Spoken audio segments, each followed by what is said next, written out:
What's up, guys? Welcome back to GESC Thailand NA qualifiers. We are in the finals. As you can see, well, as you can't see actually, compLexity, they forgot their flag. Whoops. VGJ.Storm will be their opponents, and they both don't have any reserve time. They had a little bit of a activism sit-in thing going on because they were unhappy about the scheduling from this tournament and from MDL, as far as I understand it. I can't offer you anything more than what is on their Twitter feed, so at compLexity, at Team VGJ. Yeah, you guys can check it out and join in on the drama, I guess, if there is going to be any drama. But speed drafting. Speed drafting is always going to be pretty interesting. Also note, this is a best of 3. At some point, it was a best of 5 that was changed to a BO3. I have no idea why, when that happened. I cannot offer you any reasons why that is happening. But that's where we are right now. That is the status of this. We're speed drafting a best of 3.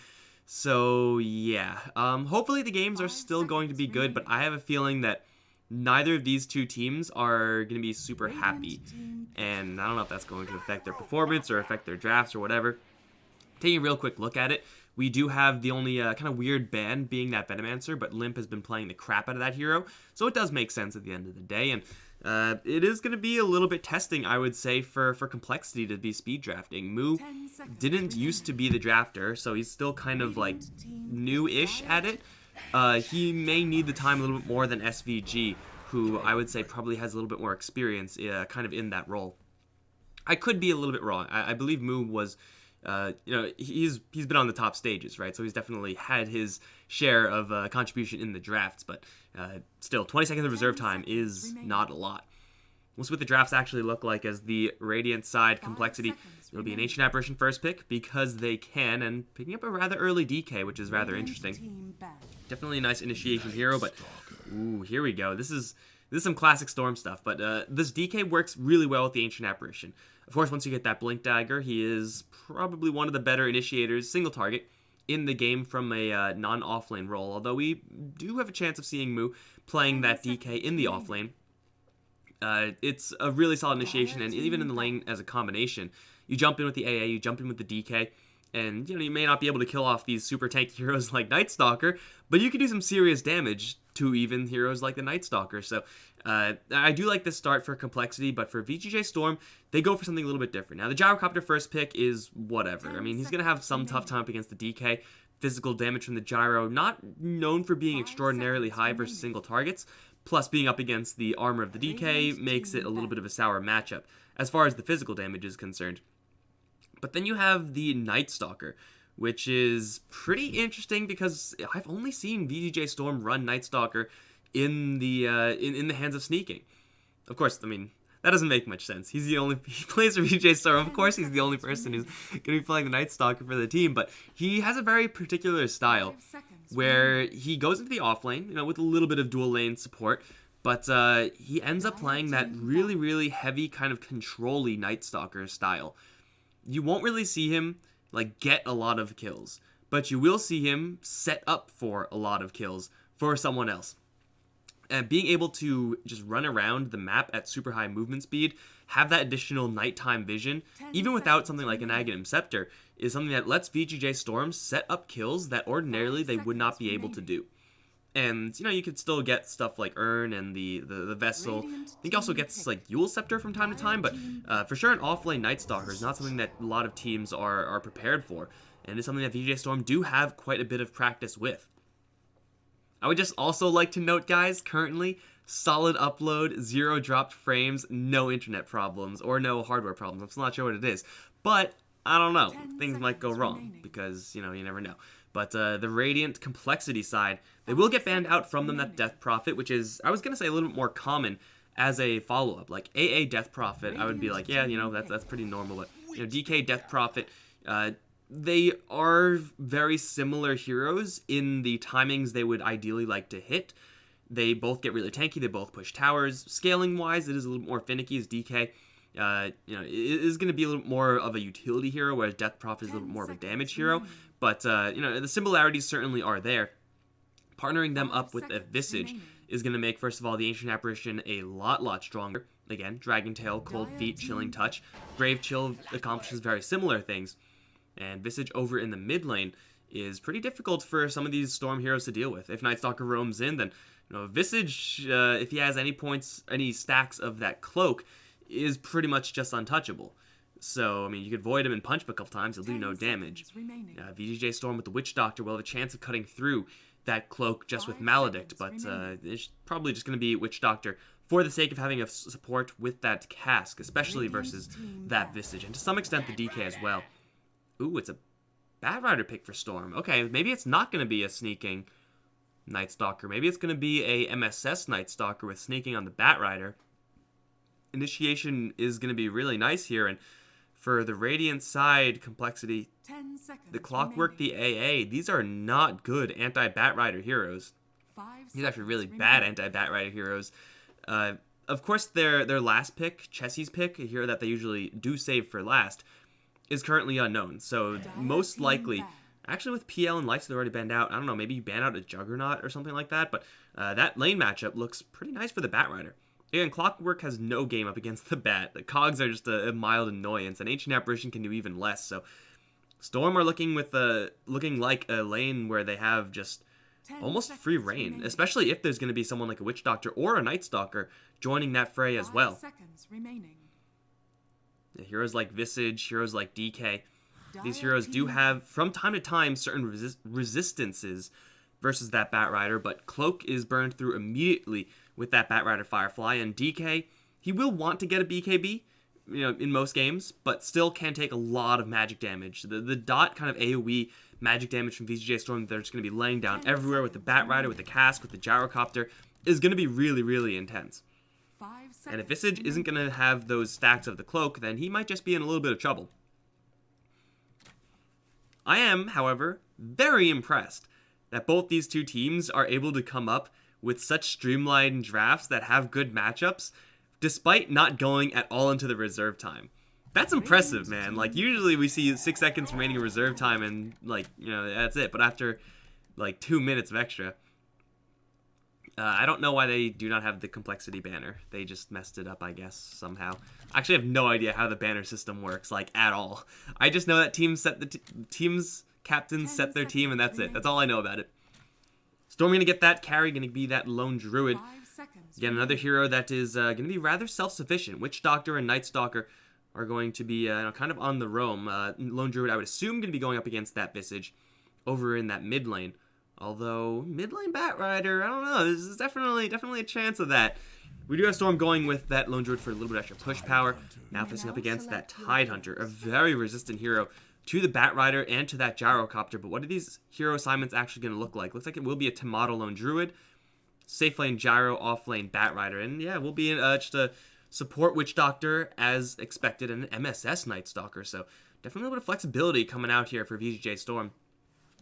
And for the Radiant, the compLexity side, they will go ahead and grab that Tidehunter and give Chessie that Visage. So it's going to be a safe lane Visage, which is something we don't get to see all that often. This is how they would, if they can, mess with that Batrider. Of course, you would rather have hardcore stuns in order to deal with that Batrider, of which the Radiant, at least in that lane, don't really have that much. But compLexity with the Grave Chill and Cold Feet, I think that might be enough to latch a hero. It depends on the hero's movement speed, but I'm not sure if that's quite going to be enough slow. If it is enough slow, then Batrider is going to be in for a tough time. But if it's not, then he just fireflies away every single time, and it's not really a terribly huge deal. But definitely an interesting twist here from Storm. Going to give that lone druid that matchup up against that DK in the end. Is going to be one where he is just fine. Both these heroes, they're going to be poking each other. They're going to be prodding each other ultimately until the point where Tomato gets entangled. He's not going to die. He's the only one who can get kills. The DK is never going to get kills by himself unless Tomato makes a big mistake. Rotations onto the lone druid, very possible with the Ancient Apparition, as well as that Clockwork on the roam, but certainly very difficult. You got to get close in as the Clockwork, and if the lone druid sees you come close in, he'll just yank back his bear and then Savage Roar.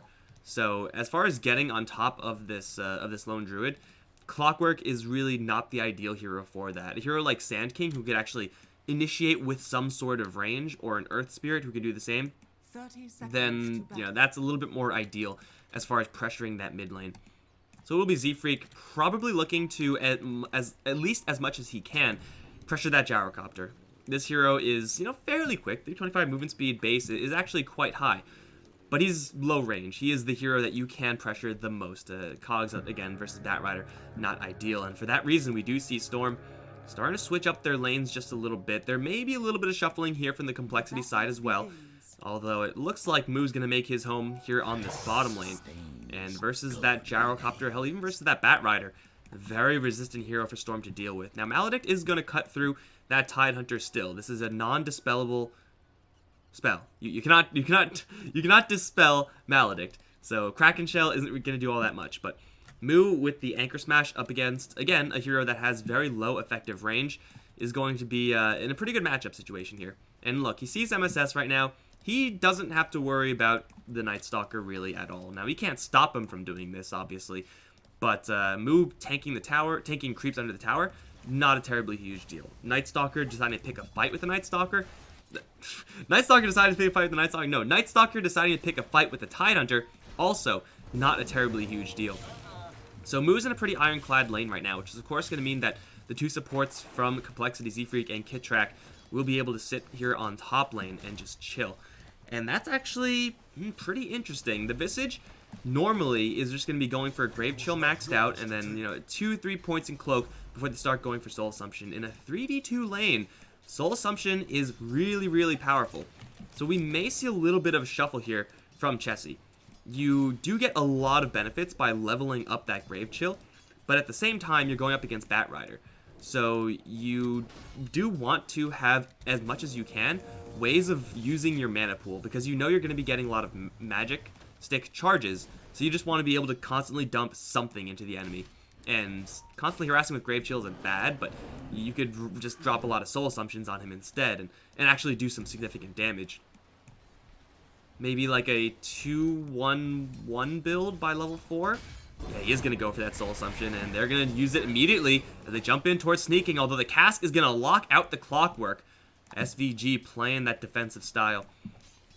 This is a really, really dangerous lane right now. Like, as Batrider, he doesn't even have that level 2 yet, so Firefly is not up. And even when he does get that, like the Soul Assumption and the beatdown with two heroes right-clicking you, that's a substantial amount of damage. So this top lane is going to work out pretty darn well for Complexity.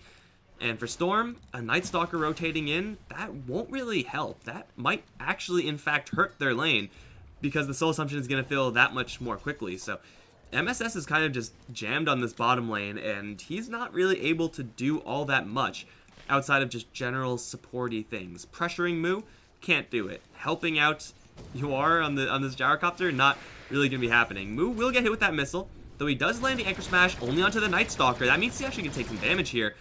The Rocket Barrage is level 2, and Rocket Barrage, of course, is not reduced by any of this. MSS does have another Void. Moo, trying to hide in the Creep Wave, does land a 2-man Anchor, but he's still taking that rocket damage.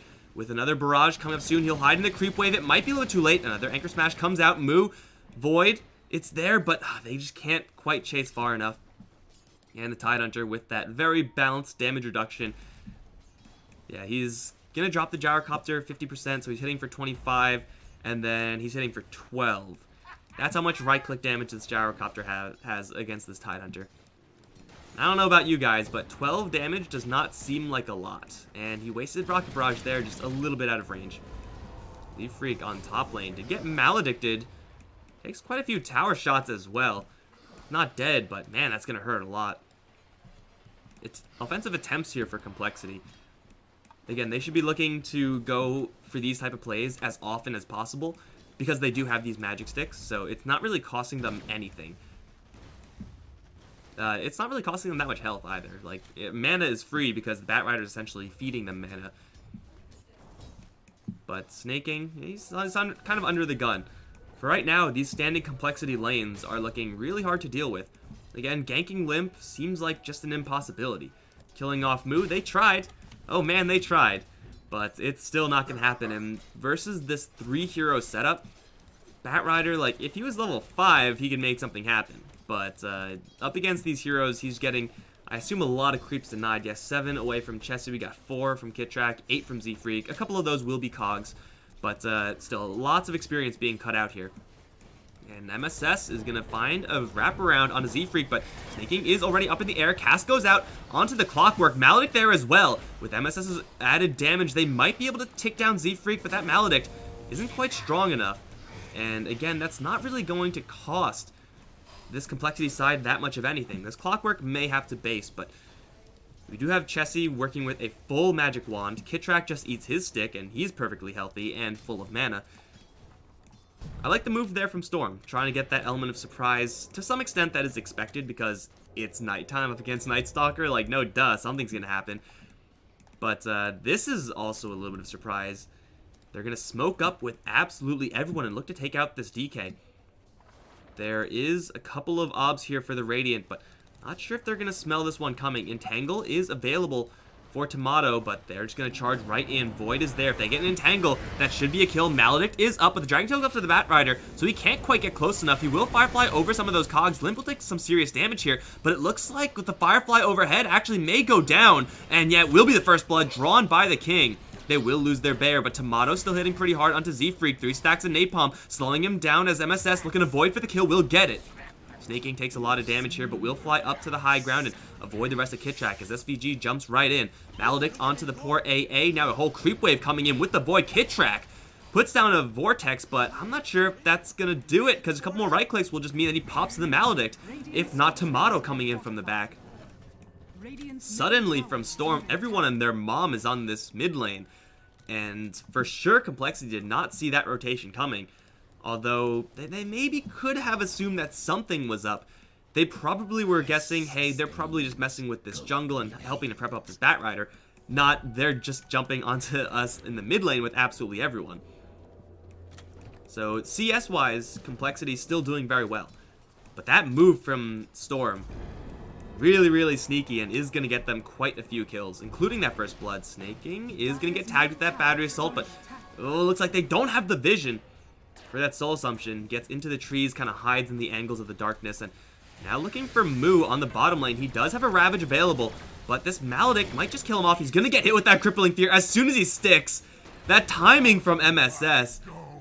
Oh, that was smart. That was very smart, and I'll explain why after we watch Sneaking try to escape this top lane scenario. He is with Tranquil, so he's very quick.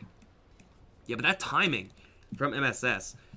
Obviously, you do have to worry about that Kraken Shell. When you're working with Rocket Barrage, Kraken Shell is going to proc. Like, it's just going to happen. So he knows that the Tidehunter doesn't have enough mana unless he pops those wand charges. So as soon as he sees those wand charges, he silences him. I mean, it's not really like a super high-level play or anything like that, but it's the type of thing where as a Night Stalker, sometimes you're like, yo, we got a good angle here. Let's go in, let's get this kill, and you just drop everything. But saving your spells, man, being patient, that's how it's done. And okay, missed the sneaking kill. It was bound to happen sometime, guys. It was going to happen. Missile going to Kittrack. Void just in time. That's a level 2 missile. Man, that did a lot of damage. They will, of course, lose the Bat Rider, and he's not having a great time. In fact, MSS having a slightly better time. But honestly, that's not ideal for Storm, but again, I was talking about that style that Snaking was playing with the Night Stalker in some of the earlier games we saw of him. MSS has been getting just a disgusting amount of farm at a very consistent level whenever he's playing in this team. So having this Night Stalker be, let's say, over farmed, that's not a bad thing, man. Like that's actually really good. Because the Bat Rider, all he needs is a Blink Dagger, which he is going to be going for first. And then he can still do his job. A job that is not really counterable from the complexity side, or at least not easily. Chessie's still not at that level 6 mark, so this is just offensive power. A little bit lacking right now. Grave Chill lasts about forever, but still not enough to get on top of this DK. They will try to leverage their Ravage over here in mid with Limp popping that Elder Dragon form. Cask will do some things, not really all that much. And this is really a timing where Lone Druid, yeah, he really just kind of wants to avoid this. Lone Druid's really good at these 1v1 matchups. As soon as more than one hero comes into his lane, he kind of has to bail. Does he have anything on the bear? No, not quite. Interesting build up here for the Lone Druid. Phase on the Druid, and bear's pretty much got nothing. He will put the bear in front of him. Z-Freak feared. letting him slip away, but the Dragon Tail does land onto the Bat Rider. Not much damage from a DK at this stage, just with Power Treads. It's going to go for a Helm. It's an interesting setup. Bind birds.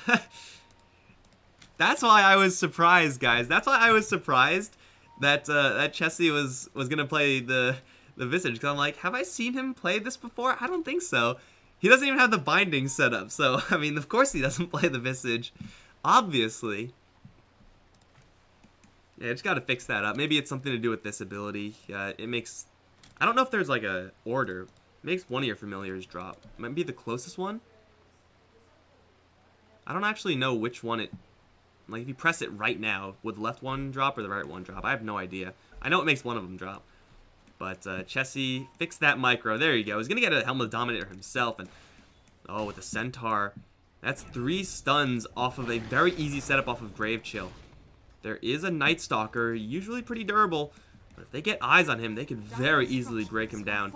Familiar number 1 is going to be taking a look about. MSS is spotted, but a little bit too far away from the main Visage hero. Should be fine as Gyrocopter and SVG's Witch Doctor looking to come in from the side. Into a Ravage, though, is damn near impossible to fight into. So let's try to, kind of diffuse the situation by clearing out the wards, clearing out the creep wave. Try to get snaking a little bit of farm here. But like this trio of Centaur, Familiar, damn, dude, that's so much stun duration and a lot of damage as well. You get that attack speed bonus in the Familiar. How much? Can we actually see the, 0.33 seconds attack speed. That's a lot of damage, man. That is a lot of damage. Guys, this is game 1, and this is a best of 3, not a best of 5. It was changed from yesterday. Yesterday was best of 5. Today it's best of 3. Again, don't ask me why, because I don't know why. Scheduling. We'll just call it scheduling conflicts. That's all I know. As of right now, pretty darn even game. But it is going to be complexity with the initiative in this game. Because Storm, I mean, they do have a pretty powerful Gyrocopter here. He's kind of getting torn up, though, by the Familiars. And Soul Assumption, although level 1, does still hit pretty hard. The Ravage is keeping complexity entirely safe, allowing them to do whatever the hell they want, including dive towers with an Ice Blast coming in, Ravage, and that's a dead Gyrocopter. So it's complexity with this ability, the ability to go wherever they want and do whatever they want to do. Storm don't have that ability yet. They will have it when they get the Blink Dagger, get a couple more items in the Lone Druid, but really for Storm, they're not looking to hit any sort of huge power spike here. Oh, can they sneak in and get that Savage Roar? Ah, the cogs bouncing him back. So Storm just kind of have to sit here and take it. We'll try to split push as best they can, but there's really no way for them to meet this head on. They just simply don't have the fighting power right now. Complexity have geared up their entire draft to be really effective around this Tidehunter's timings. And Mu was, again, unstoppable in the early stages, so the only way to make sure that this doesn't happen is to make sure that the Tidehunter has a slow time in lane, or make sure that the DK has a slow time in lane, neither of which was attempted, or, let's say, successfully attempted by Storm. So we can see Storm just trying to make sure that this bottom half of the map is as messed with as possible. Try to split push, just try to cheese out something. Snaking is going to get hookshot out of his TP. He doesn't have a Firefly. He can waste a lot of time here, a lot of Z-Freaks time, but he's just dead, I think. I don't really know where he's going. He does have some wand charges. 5 seconds for... Oh, maybe that'll save him? No, just pure burst damage kills him. So Z-Freaks got him in the bag.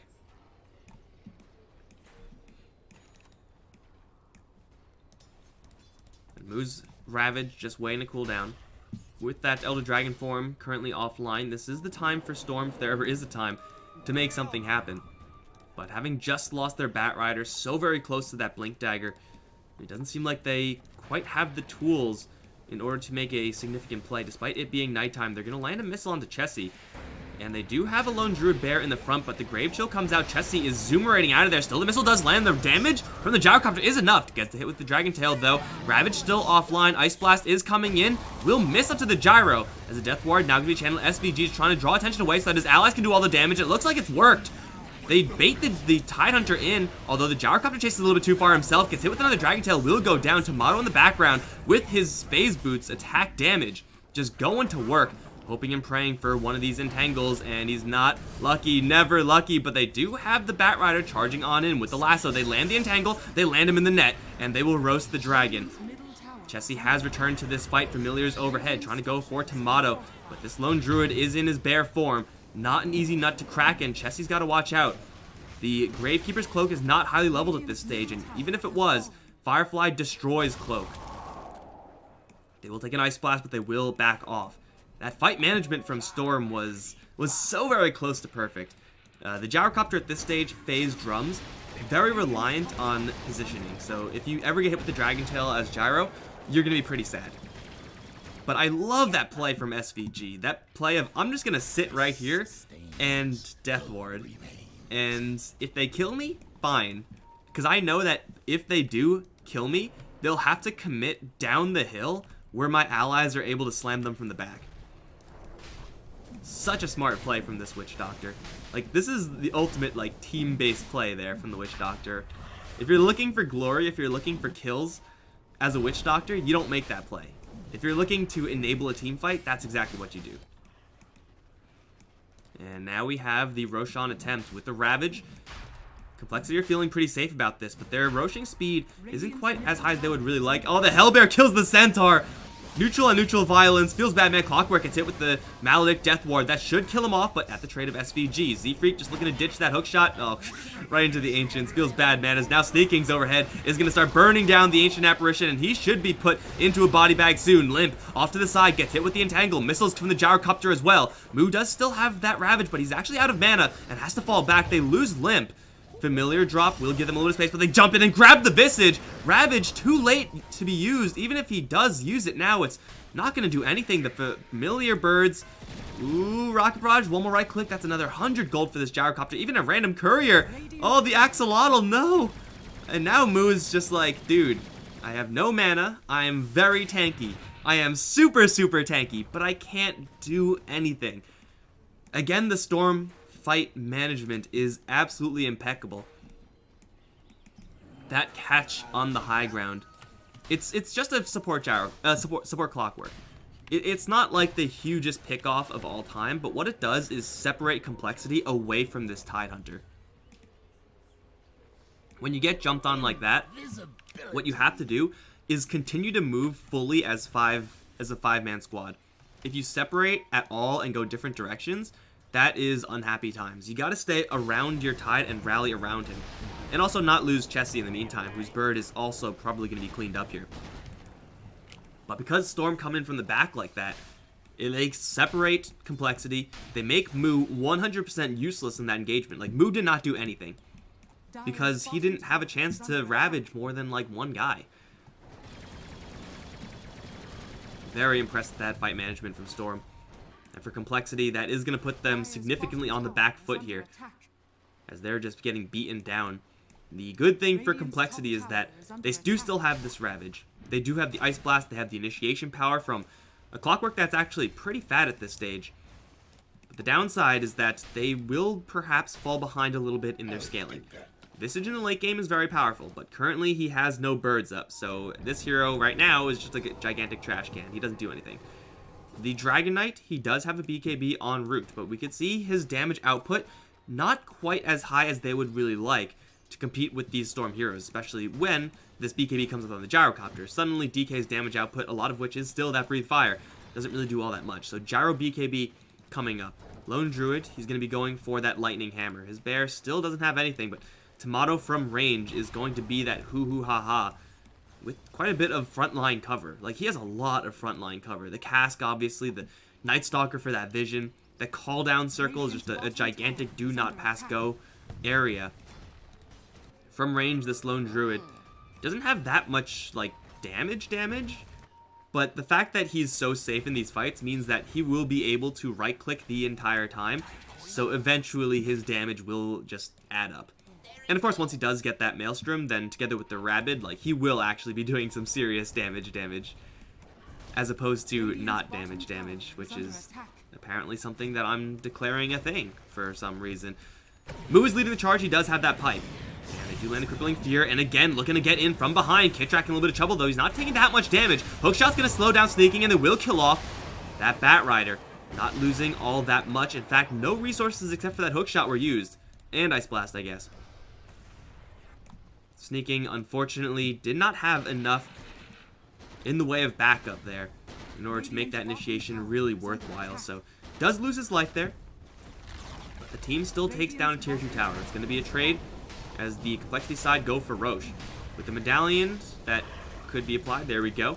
This should be fairly quick, but Storm pushed pretty quickly as well with this Spirit Bear. Even though he doesn't have anything, he still has that additional building damage from Demolish, and the main Druid guy, he's still attacking pretty quickly as well. Gonna get that Battle Cry off, 100 plus damage, which I think just gets amplified by the Demolish as well. So, nice Roche, buddy. Mu is gonna get hit with the Maledict. That's not what you want as Mu, so he's gonna have to be very careful here. The tower is gonna survive. Limp teleports back with Chessie, and they will, I guess, hold their high ground, but for Storm, they just have to back off. I mean, at this point, Complexity do have, like, the ultimate fight supremacy. They have the Ravage. They will have BKB very soon, but they have the Aegis. So, it is kind of now that Complexity have their big window. At least they have to try to muscle in for some towers. And they also have to try to not lose Kitrak, who's getting jacked up by Snaking by himself. In fact, some support is coming in. Z-Freak, he does not have a TP. The bear, first in Entangle? What the hell was that flame break? That was crazy, but he's stuck in a corner quite literally. Will go down. And Storm, even though they can't win a heads-up fight, they're not in a heads-up fight, man. They're just avoiding these fights entirely. And with the 3 heroes surround on Mu, they might be able to wipe him out before anyone comes in. He's gonna back off. This is some confident play from Storm. They know what they can get away with. This is still Complexity at their strongest, but 7k behind, their strongest just simply isn't that strong at this stage. They need a BKB to fight. Like, this DK needs to be able to walk in and actually cast some spells and right-click without having to worry about that cask. That's the real killer there, the cask and the Savage Roar. But man, there's an extremely fat Gyrocopter on the other end who's beating him in that race for that BKB quite handily at that. Can they get the Spirit Bear? I mean, Tidehunter's tanky, you could see. Like, MSS doesn't do any damage to him. But it does seem like Complexity are just all fat and no muscle. And a Dota, right? Am I right, guys? Hi-oh! They will find themselves a Witch Doctor. SVG is going to lay the cask down. Z-Freak Limp going to get chain stun, but with that urn, he's dead-zo. Ripperino in the pepperonis. And top lane, they're going to jump in towards Mu. They know he's alone. He is going to have that barrier. They need several more entangles than that. They also would kind of like to have some additional damage on this lone Druid, but actually Mithril Hammer, not towards the Maelstrom, towards the BKB instead. I don't mind that decision one bit. Again, as long as he's able to sit there and right-click, what are the damage threats on Complexity when the BKB is up? Just the Visage, and speaking of Visage, gonna get jumped in on by the Gyrocopter. Lasso is there with the missile. The Gravekeeper's cloak is now gone, and with the Night Stalker coming in, Chessie's gonna get put in the body bag. Even his poor dog and familiars all gonna get cleaned up. So they don't get the kill on top, but they get the kill on bottom, and Complexity, man, they have such a strong 5-man, or at least in theory, if they had even farm, their 5 versus 5 is just so difficult to deal with. But being behind these couple of crucial items, being under Ob's vision the entire time, forcing out a 10-second BKB, oh, that hurts, man. And it's at this point where Complexity, they are kind of just scrambling for answers. They don't really have many options, though. Like, maybe hope and pray for a couple more of those SVG kills. Maybe kill off a Night Stalker, but he's got 1800 HP, moving super quickly, with 12 armor. Like, he's not a super easy kill. They can't sit back and try to out-farm Storm. It will not work. They will not farm as quickly, and even if somehow they do farm just as quickly, they do not have heroes that use gold as well as Gyrocopter or Lone Druid. So that's not a viable option. The longer this game sits like this, where Storm are just free farming everywhere, the worse it gets for Complexity. So they have to go now with this Aegis, but they just can't. I don't know, man. They haven't taken a single tower. They haven't used Ravage in several minutes. This is looking really bad for complexity. It is, like, starting to become do or die time for them. If they can't get a team fight, even just a mediocre team fight, like, take an even trade. Just do something. They have to try to get VGJ.Storm out of this loop of them killing heroes and then sitting back to farm. Any sort of balanced team fight will be amazing for complexity. And they are looking for it. Smoked up, everyone is just smoking, looping around each other. And they will try to leverage that rest of the Aegis, but it's not going to last for very long. And this timing might be really bad for complexity because up on the high ground, Kit Track and Chessie both going to get jumped. Call Down is going to wall them off, so they're going to approach in really slowly as Chessie's being focused down. The BKB is being held by the Gyrocopter, focusing the Visage, and will bring him down while taking no damage in the meantime. Moose still has that Ravage, but there's not really anyone viable as the Tomato. He baits it out with the BKB, and now Savage roars, two of them back, and it's still a Gyrocopter buzzing everyone with the guns. It's 3 down already. They're going to isolate the DK. He should be dead soon as well. Z-Freak is trying to run away from MSS and from this Gyro, but it's not going to happen. He is just a lowly Clockwork. It's a full wipe. And that should be the game, I would say. I mean, complexity aren't going to call it. This is the finals. You don't want to tap out until, like, the fat lady sings. But that was pretty much what you would expect from this type of game, where you only really have your couple of team fight spells. The Ravage only connected 1 hero? 0 heroes? Like, Tomato was waiting the entire time. He had BKB available, but from that range, he was just chilling, man. And Ravage does have a little bit of a wind-up time. There's no Blink Dagger or any sort of element of surprise here for Tidehunter, so you will be able to see him cast Ravage and then answer it with the BKB. And that's, rest assured, what Tomato was staring at the entire time. He was, like, staring at that Tidehunter. Dude, when are you going to Ravage? When are you going to Ravage? And then that BKB dodge. Moo's still tanking up. The problem is that he's tanking up with 0 threat. So he's just, you know, an absolute behemoth as far as health is concerned, but you just don't hit him. There's no reason to touch him, like, ever. 13k is the lead for Storm. They have to throw something fierce if Complexity are going to win this game.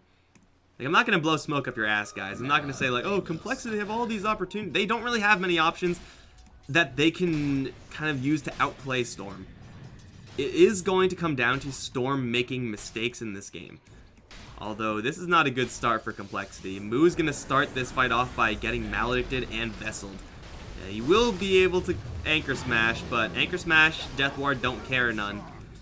And that poor Tide is going to go down again. What mistake can Storm possibly make? There's a chance that maybe Tomato kind of feels himself a little bit too much and tries to push by himself, or Jaguar the same thing, so...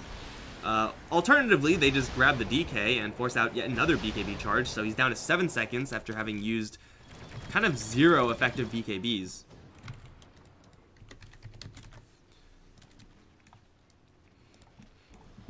Like, this scenario right here, like, that's maybe what Complexity can abuse to get back into it. This, like, Tomato pushing by himself kind of thing. A hook shot coming in from the north with the Visage coming in from the base, like, that's how it would be done if it is going to happen.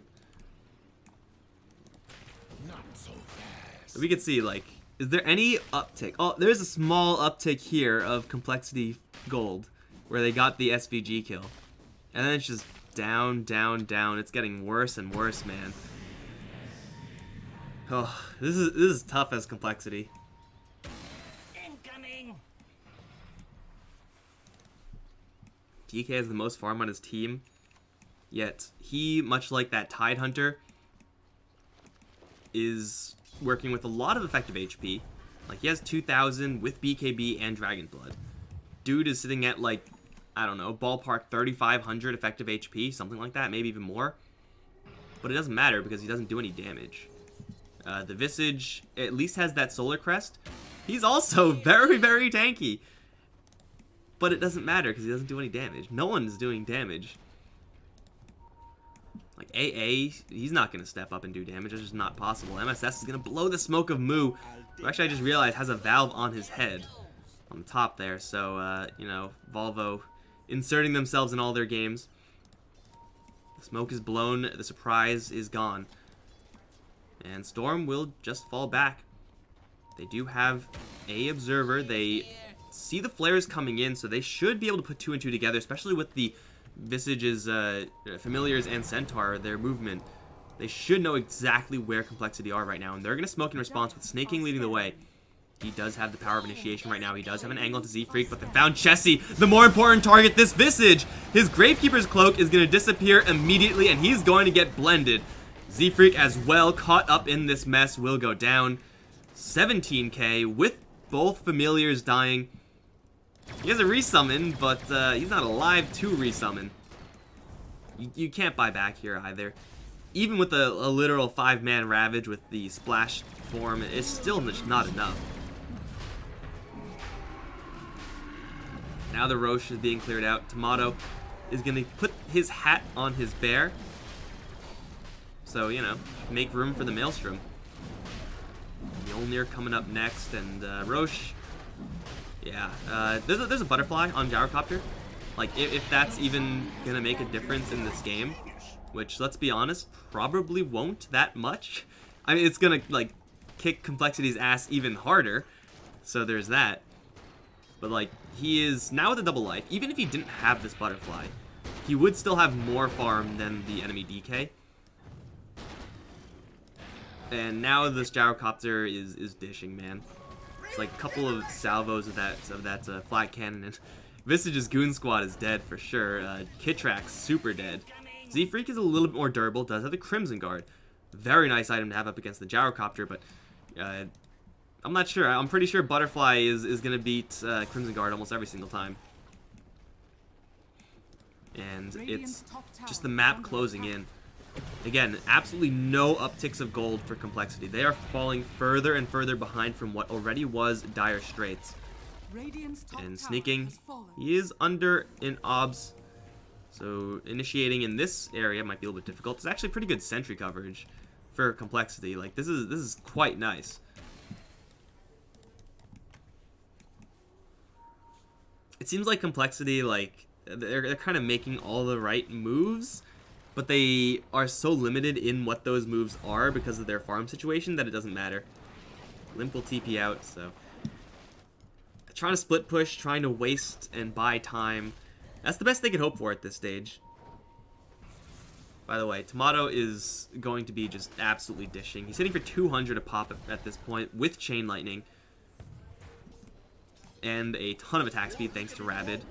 Occasionally some damage thanks to the Battle Cry. War Cry? Battle Cry. Why would you want to Battle Cry when you can War Cry? Something, lose the battle, win the war. Dude, your war is hunting, man. Everyone's hunting, though. Z-Freak's gonna land a 2-man hook shot right through. He's gonna get the drop onto the Witch Doctor. Now the Ravage comes in. They kill Tomato, who doesn't BKB in time. The lasso comes in a little bit late. Flat Cannon only has 4 more shots in compLexity. They've found their initiation, finally. I'm a little bit surprised that there was no BKB on that lone Druid. Maybe he was just chain stunned. Definitely got hit with that Ravage. Did not see where the Dragon Tail went. So compLexity finally find a break. Finally. And that's going to be a lot of gold for them. It's 1,500. A lot lost from Storm. Storm, though, will not lose any objectives to this, it looks like. And that is going to be a Ravage down for another 100 seconds. So now compLexity are even weaker. Feels pretty bad, man. But Z-Freak's initiation, I don't know how he was able to land that hook shot through that lone Druid like that. MSS, Ice Blast, not going to give them any real vision intel. And MSS did see that. Uh-oh. Uh-oh, he's spotted. He is darkness capable, so he does have the ability to use Hunter of the Night and fly away. Or just run away. That's what I meant. Fly as in, like, flee and run. Like when When Gandalf is like, fly you fools, he means run away, not actually fly. Dire's middle tower. Oh, Moo, that's not going to work, buddy. And now you got to deal with the spooky, spooky Night Stalker, though we will be able to purge off that crippling fear. There is a lasso and a missile. Where's your Kraken shell now?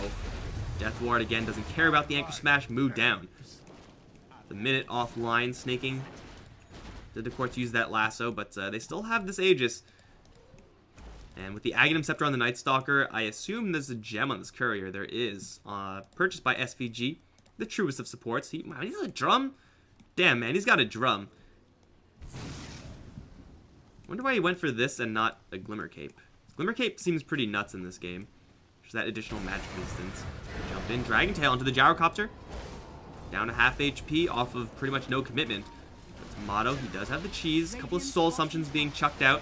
Tower, already weakened from before, will go down. And now for Storm, just gonna chill, take these additional bags of gold, known as shrines, and continue their uptick in farm. A little bit of a bump there for the net worth.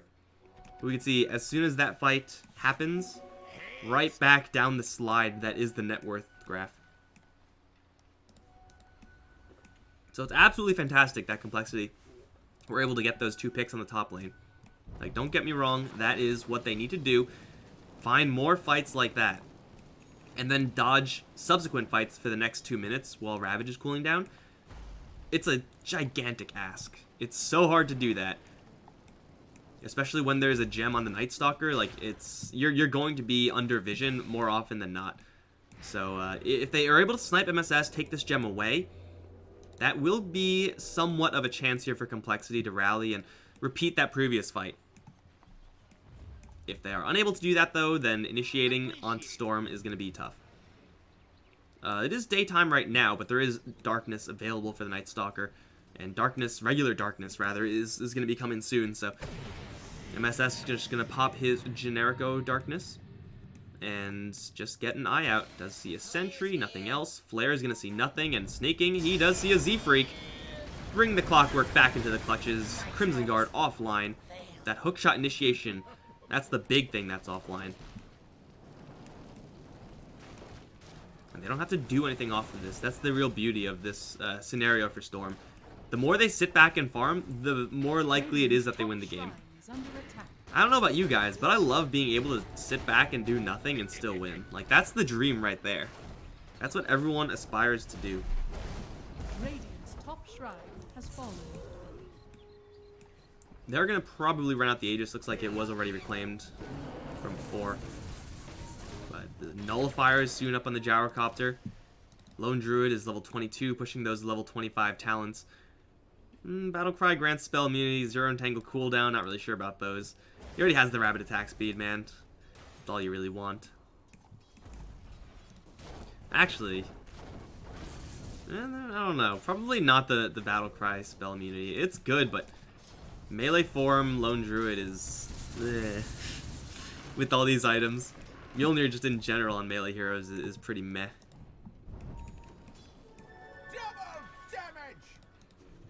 The Gyrocopter, man. 3 homing missiles, even more stuns. And their talents aren't really amazing, let's be honest, but they have good items. Sacred Relic plus 60, that's a pretty good item, especially since there's no equivalent. There is an AC on the Visage. Gyrocopter may be kind of reduced in effectiveness a little bit.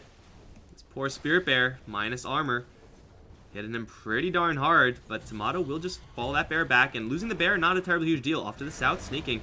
Randomly loses that Shiva's Guard. They do jump in, ravage Tomato, bring him down without the ability to cheese. Hookshot now in from Z-Freak, though. Yuar still has BKB. Will start with that Black Cannon, do quite a bit of damage, and it's the sneaking pull that's going to get Chessie right into the clutches of Yuar, just doing all the damage in the world, standing strong with that BKB, but now his BKB is down. Although, I still think the damage is going to be up because there's Firefly everywhere. Z-Freak may slip out of this, but Yuar's taking all the focus from Moo as well as Limp. The damage is low. It's very, very low, but it looks like it may just be enough. Beating him down for such an extended period of time, they'll get the kill. And Storm will lose 4. compLexity will lose only 2. They jump in again on a Lone Druid who's pushing by himself, and they're able to wipe him out before anything else. Now, the theory there from Storm was we're going to have the Lone Druid kind of bait some people to come up here, and then we're going to use this Night Stalker vision with the Bat Rider to snipe whoever's doing that. That was the plan. Unfortunately, it didn't work for whatever reason. Not really sure if the vision wasn't there. The Shiva's Guard was used like by the Bat Rider in like a completely useless spot. It didn't hit anyone. It didn't give them even vision of the high ground. So I'm not entirely sure what happened with that Shiva's Guard play. But Storm are going to get initiated on hard, and that is going to be finally compLexity gaining some gold in this game. Nullifier being built on Limp, level 21 on the DK. With that 40 strength talent as his ultimate goal there. There's so much extra bulk, but more importantly, just needs more damage.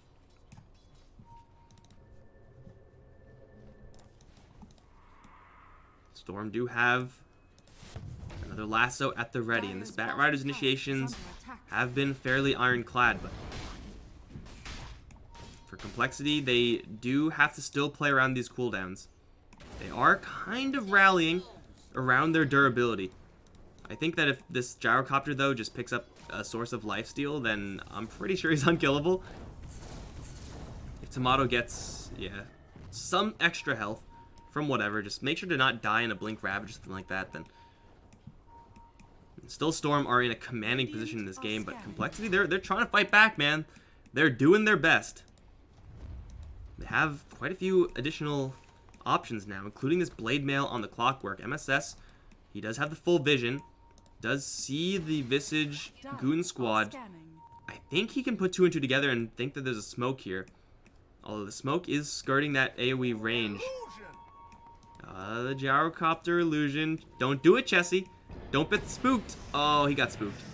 And Z-Freak now is spotted for real. Here comes a homing missile. MSS is going to separate himself a little bit, so they have to watch out with the BKB or it's already popped. As they jump in, once again, kill off that Clockwork. They also see the rest of them in the back as Snaking is going to fly overhead and mess with their Blink Daggers, allowing his team to kill off Z-Freak very safely.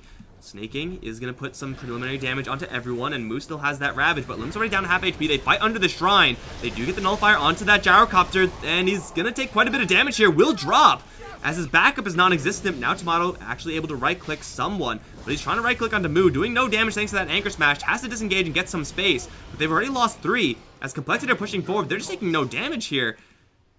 Okay. This was a very interesting move from Storm. Their fight management has definitely been better in this game. And compLexity are somehow making these just amazing fights happen, because it seems like they're just not taking any damage. Now, it definitely seemed like the 23-something K lead, it was just all over for compLexity. But their fight management, their ability to rally around this Tidehunter ultimate, and really just play games with the BKBs of Storm. Like, that is what's getting them these wins in these engagements. The fact that Storm, you could see it, like, as soon as they pulled in that Clockwork, UR popped his BKB because he was anticipating the Tidehunter jump-in Ravage play. And if you initiate on a Clockwork and don't kill him off, and he's still able to get all his spells off, and then you get hit with the Ravage, you're sad. You're very, very sad. Odds are you're losing that fight. So you have to pop the BKB there. But then, of course, you don't have BKB for later. And the Gyrocopter's durability, though it is pretty high, his damage output always being cut out by Moo, who does have that Refresher Shard, ultimately. We just got ourselves a real match. MSS is going to be running around with an Invis Rune. Does have an eye on Z-Freak. Jumping on the Clockwork still fairly ideal. Though at this point, Refresher Shard, Cheese, and of course that Aegis on the DK. Not really the ideal, but there's no one really that's good to hold the Aegis on compLexity. They're still very, very far behind, make no mistake. But it does feel like as long as compLexity are able to 5-man, get favorable engagements as far as the Ravage threat is concerned, they will be able to claw their way back in. Now, of course, this can just all disappear in the blink of an eye. Should Storm rally around this Bat Rider lasso, get a pull-off on, say, Z-Freak again, and then actually give this Lone Druid or the Gyrocopter some space to fight. Last fight, they were both kind of in the middle of that engagement. Chessie There is no extra vision here from the Dire, so they only see this visage. BKB AC. Dude is a tough nut to crack. Are they going to try to crack the nut? Nope, they're just going to get right behind the nut and kill his creep wave. Although the familiars, they unfortunately can't find him. Did he just screw over SVG? The familiars might just fly right over. No, it looks like they're only suspecting that one hero.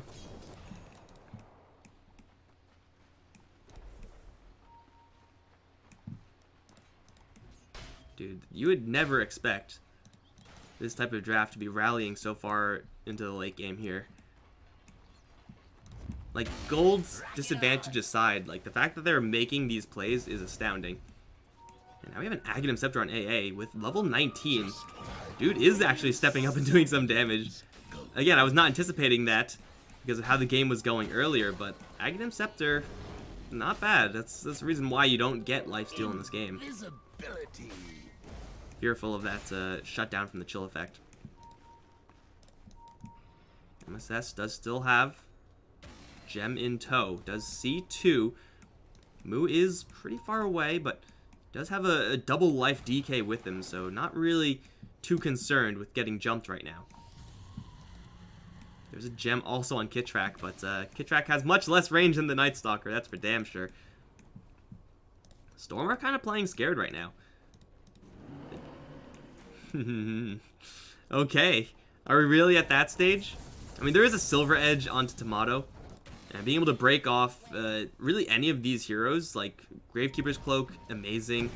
Kraken Shell, Dragon Blood, oh, they're gonna jump in, try to blow up the Tidehunter. He's taking a lot of damage here, but he's still alive. Can he get the Ravage off? There's all BKBs up. He doesn't even get the chance, and Limp now taking a lot of damage from the fully channeled Death Ward. You are this time having all the space in the world to right-click everyone. They'll take down Limp as well. He does have a double life, but he will be in his main Knight form, not the Dragon, when he does pop up. Chessie with the BKB, still standing strong, doing some damage to this Gyrocopter, but he's losing his backup fairly quickly. He'll try to chase down for this Gyro, but Gyro's just zipping away straight to the Shrine, and he will survive thanks to that healing. Limp's back took a lot of damage, but will be able to disengage at least slowly. There is still Napalm on him. Sneaking, has the Shiva's Guard. Arctic Blast connects onto 2. Limp, with the missile on him, will be going down here. Chessie, as well, will fall. He is out of backup. He is out of Hope and Storm. Will lose only the one hero in the Lone Druid. But that is more so the damage that I was anticipating to come out from the Storm side of things. That's what I thought would happen. And I have a feeling there, I didn't quite see, but the Silver Edge looked like it broke off the Kraken Shell, and then he got hit with Crippling Fear. It looked like that's what happened. He, whatever reason, got silenced for a very long time from the Night Stalker, and I do think it is because of that Silver Edge.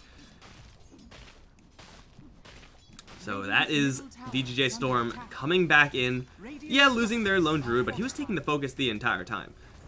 The Gyrocopter was just sitting there and just dishing damage throughout that entire fight. And he does a lot of damage. He can do a little bit more damage thanks to some really pretty balanced runes in the late game. Now for complexity, they don't use the Ravage because they don't have the chance to. They will lose only a tier 3 tower. That is not a terribly huge deal. Ultimately, yeah, they do get further behind because of that lost team fight. But they're still in this game. Honestly, a little bit surprising that Storm haven't taken a Rax by now. Guys, this is a best of 3. I don't know why you would look up here, see these tabs, and figure, hey, it's a best of 5. Best of 3 is in the title. Best of 3, best of 3. Anyone who says best of 5 is a liar and should immediately be called out as a liar and publicly shamed. Oh, Lasso once again jumping in onto the Tidehunter. He is going to get broken. They're trying to focus him down one more time. He needs to get the Ravage off. Will get one off, but he is going to drop shortly after. MSS is going to try to run around, and actually, oh, look at Tomato's positioning with the War in the background as well. Just absolute perfect positioning from these two heroes. The Cog's not really doing complexity any favors as the missile lands onto the DK. Flame Break there as well. Sneaking is going to once again lay down that Arctic Blast. DK just getting chipped down from range. And now Chessie's got a missile on his tail. He's nullified. Drops a Soul Assumption.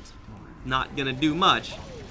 As Tomato's going to pop that Battle Cry and just go to work on these buildings. As soon as I said it, guys, as soon as I said it, they immediately take 2 sets of racks. They do jump in, Dragon Tail onto the Gyrocopter. The Force Staff Double Force Staff, in fact, is going to get him out from that Ice Blast. That'll kill off the DK. One small item can turn the tide. Sometimes it's a BKB, sometimes it's a Sheep Stick, sometimes it's the Silver Edge. Because the way Kraken Shell works, guys, especially versus the Bat Rider, is that you don't take generally enough damage in order to purge yourself with the Kraken Shell. So you just kind of get dragged around.